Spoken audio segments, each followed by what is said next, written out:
High বন্ধুরা, আজকে আমি চলে এসেছি কাটোয়া লোক উৎসবে 3য় নাম্বার হোপিংয়ে। এটা হচ্ছে ইউনিক ক্লাব, খাসি মার্কেটের কাছে।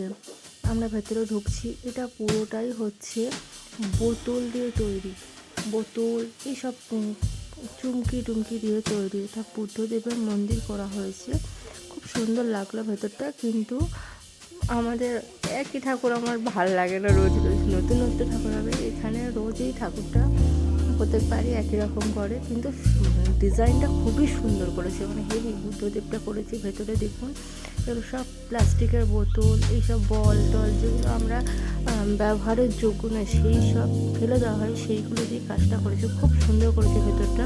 আর এটা বুদ্ধদেবের পুরো ভেতরটা বুদ্ধদেবের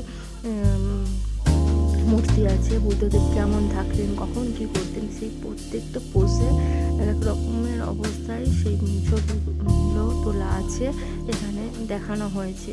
আর এটা হচ্ছে কালী ঠাকুর।